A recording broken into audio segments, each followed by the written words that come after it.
नमस्कार और जैन स्वागत है आप सभी का अभय न्यूज के 14 मई शनिवार दोपहर के बुलेटिन में।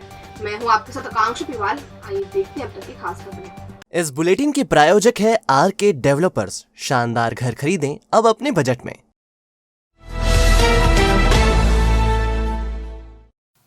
कांग्रेस नेता संजय यादव के पुत्र रजत यादव की संदिग्ध मौत के मामले में नया मोड़ आ गया है। लिव इन पार्टनर पूजा बेस ने आरोप लगाया है कि रजत के परिवार वाले उसे मानसिक प्रताड़ना दे रहे हैं। वह आपराधिक प्रवृत्ति वाले बड़े लोग हैं।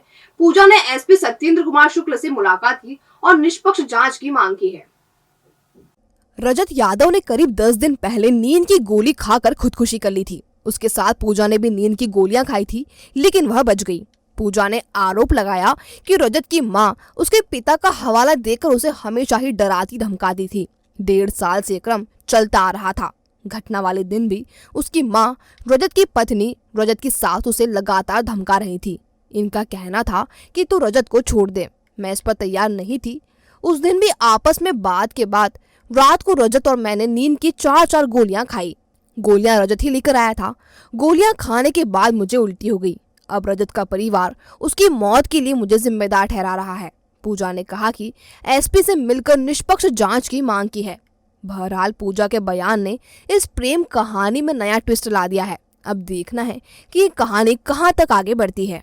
हमें उस रात रजत की मम्मी ने बहुत डराया धमकाया और उन्होंने उसके पापा की धमकी दी कि अगर हम उनकी बात नहीं मानेंगे। उनका कहना ये था, उन्होंने रजत को जो वादे से शादी की थी वो उस वादे से मुकर गई थी और उसकी मम्मी, उसके पापा और वो जो लड़की और लड़की की माँ, इन सबका कहना है था कि वो मुझे छोड़ दें और वो उस लड़की के साथ रहने लगे। तो रजत ने इस चीज़ के लिए मना किया। तो उसकी मम्मी का कहना ये था कि तू तेरे पापा को जानता है, वो इस लड़की को तुझे दोनों को मरवा देंगे। और ये 1.5 साल से होता हुआ आ रहा है कि किसी भी बात पे मैं अगर ऑब्जेक्शन उठाती हूँ, मैं कुछ कहती हूँ तो उसकी मम्मी का ये कहना, रजत का भी मुझे हमेशा से ये कहना रहता है कि तू मेरे घर वालों को नहीं जानती, वो मार डालेंगे हमें, क्योंकि वो उनका सौतेला बेटा था। उसके पापा ये नहीं, उसके पापा उदयपुर में हैं। तो मैं बस इतनी सी मांग चाहती हूँ कि जांच सही तरीके से हो।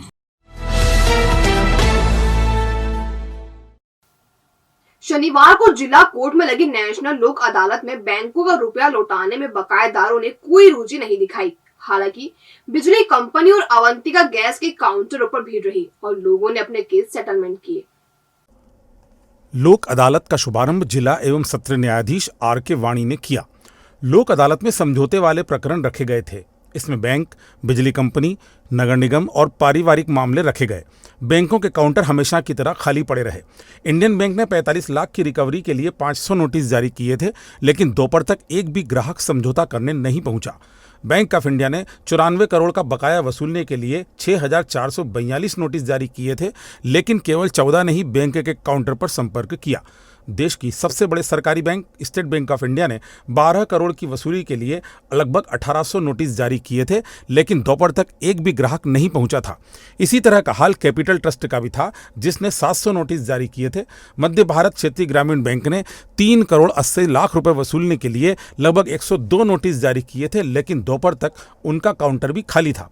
लोक अदालत में पश्चिम क्षेत्र विद्युत वितरण कंपनी के काउंटर पर भीड़ देखी गई। कंपनी ने 10 करोड़ रुपए का बकाया वसूलने के लिए 3,500 लोगों को नोटिस जारी किया था, लेकिन दोपहर तक केवल 1 लाख रुपए की वसूली ही हो सकी। यहां हम आपको बता दें कि बैंकों को एक नोटिस तैयार करने में लगभग 200 रुपए का खर्चा आता है। इस हिसाब से हजारों रुपए नोटिस पर बर्बाद हो जाते हैं और रिकवरी नाम मात्र की होती है। भारी गर्मी का असर भी लोक अदालत पर देखा गया। गर्मी की वजह से उम्मीद से कम ही लोग अदालत में पहुंचे। 44 डिग्री तापमान में काउंटर संभालने वाले अधिकारी कर्मचारी भी परेशान होते देखे गए। इसमें बैंकों के सहायक महाप्रबंधक स्तर तक के अधिकारी शामिल थे। बहरहाल चिलचिलाती धूप में लोक अदालत जारी थी। केसों के निराकरण का आंकड़ा रात तक आने की उम्मीद है। जिला जज आरके वाणी ने बताया कि लोगों में लोक अदालत को लेकर भारी उत्साह देखा गया। कुटुंब न्यायालय ने 4 से 5 प्रकरण हल किए हैं। बैंकों की रिकवरी कम होने के संबंध में जज महोदय का कहना था कि इस संबंध में बैंक अफसरों से बात की जाएगी। उनसे पता किया जाएगा कि आखिर पक्षकार क्यों नहीं आ रहे हैं। इस बार हमें ऐसा लग रहा था कि गर्मी की वजह से पक्षकार कम आएंगे, लेकिन लोगों में अच्छा उत्साह मैंने अभी देखा है। और अभी यहाँ फैमिली कोर्ट में 3-4 हमारे जो कपल हैं उनका मेल मिलाप भी हुआ है और अच्छा उत्साह है लोगों में। इस गर्मी के बावजूद भी लोगों में अच्छा उत्साह है। तो कितने प्रकरण हैं? 10,000 से ज़्यादा प्रकरण हमने इसमें रखे हैं और बल्कि ये भी सुविधा दी है कि अगर किसी पक्षकार का प्रकरण नहीं रखा है लेकिन वो उसको सुनवाई में लेना चाहते हैं, राजीनामा करना चाहते हैं, तो वो भी संपर्क करके हम उस फाइल को सुनवाई में ले लेंगे। सर, मैं बैंकों के बारे में एक जानकारी लेना चाहूँगा कि बैंकों में जनरली रिकवरी का परसेंटेज लोक अदालत में कम होते जा रहा है, इसके पीछे क्या कारण हो सकता है? नहीं, ये तो देखिए बैंक वालों से बात करना पड़ेगी कि आखिर ऐसा क्यों हो रहा है। हमारी तरफ से पूरी कोशिश रहती है कि बैंक वाले भी अपना पूरा योगदान दें, और जब उनकी तरफ से रहेगा तो पक्षकार लोग भी आएंगे। तो यदि कोई कमिटमेंट करने के बाद पैसा लोक अदालत में जमा नहीं करता है या वो नहीं आता है इंटेंशनली, तो उस संबंध में कोई कार्रवाई होती है क्या अदालत? देखिए, लोक अदालत का जो अवार्ड होता है वो एग्जीक्यूटेबल होता है, उसकी एग्जीक्यूशन लगाई जा सकती है और उसका कंप्लायंस कराया जा सकता है। शहर के 1500 लोगों ने पीएनजी यानी पाइप नेचुरल गैस का भरपूर उपयोग किया, लेकिन अवंतिका गैस कंपनी को उपभोग शुल्क नहीं दिया। करीब 3 करोड़ की वसूली के लिए कंपनी ने नोटिस जारी किया। हालांकि एक मुश्त पेमेंट करने पर पेनल्टी में माफी देकर राशि वसूलने की कोशिश कंपनी कर रही है। करीब 10 साल पहले अवंतिका गैस एजेंसी ने शहर में पाइप के जरिए नेचुरल गैस ले जाने का उपक्रम शुरू किया था। फ्रीगंज स्तर की अधिकतर कॉलोनियों में पीएनजी कनेक्शन है। इनमें से 1500 उपभोक्ता ऐसे हैं जिन पर कंपनी का 3 करोड़ रुपए बकाया है। इनमें से अधिकतर ऐसे उपभोक्ता हैं जिनकी देय राशि 10,000 रुपए से ऊपर है। ऐसे लोगों को नोटिस देकर लोक अदालत में बुलाया गया है। अवंतिका गैस के मैनेजर सुमित कुमार सिंह ने बताया कि अधिकतर मामले में पेनल्टी माफ की जा रही है। करीब 1550 लोगों को नोटिस भेजे हैं अभी तक लोक अदालत के अंतर्गत, और उसमें अभी यहाँ पे हम लोगों ने ये रखा है कि जैसे जिन लोगों का आउटस्टैंडिंग 10,000 के ऊपर है और एक मुश्त पेमेंट कर रहे हैं, तो हम उनको हमने जो पेनल्टी लगाई है, जो लेट पेमेंट के जो पेनल्टीज़ रहती हैं, वो हम लोग माफ़ कर रहे हैं टू सम एक्सटेंट। देखिए, अभी की जो आउटस्टैंडिंग चल रही है हमारे यहाँ, करीब 3 करोड़ के आसपास चल रही है जी। और हमारे जो ऑलरेडी कस्टमर्स हैं, जितने भी कस्टमर्स हमारे उज्जैन के ही हैं, मैं जो अमाउंट बता रहा हूँ वो सिर्फ उज्जैन का ही है। तो हमारा जो टारगेट है कि मैक्सिमम जितने लोग पेमेंट कर सकें, वही हमारा टारगेट। हमारा कोई पर्टिकुलरली, अब 3 करोड़ है तो हमारा टारगेट तो 3 करोड़ ही रहेगा।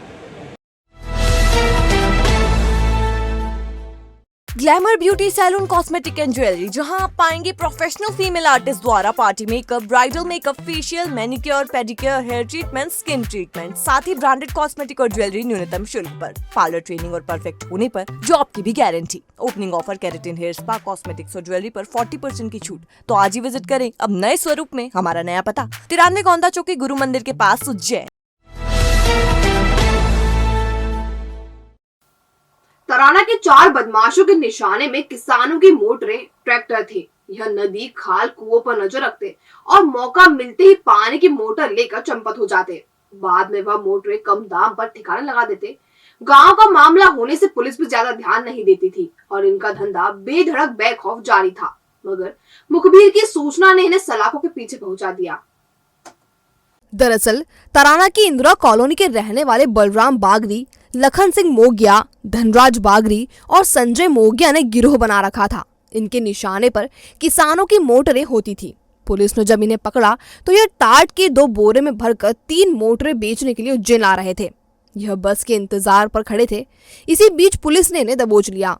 तलाशी लेने में एक बोरे से एक्वा कंपनी की 3 हार्स पावर की एक मोटर और दूसरे बोरे में शार्प कंपनी की 3 हार्स पावर की 2 मोटरें मिली हैं। तीनों मोटरों की कीमत 32,000 रुपए आंकी गई है। पूछताछ करने पर लखन और धनराज ने बताया कि उन्होंने नयापुरा के गणेश कुआ क्षेत्र के फोर्ड कंपनी का ट्रैक्टर क्रमांक MP13A5971 चुराया था। इस ट्रैक्टर को दोनों ने बेरछी के जंगल में छिपाकर रखा था। आरोपियों के पास से 20 किलो तांबे का तार भी जब्त किया गया है।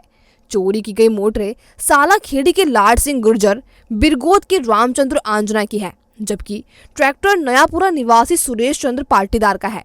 पुलिस ने आरोपियों को रिमांड पर लिया है। इनसे पूछताछ की जा रही है।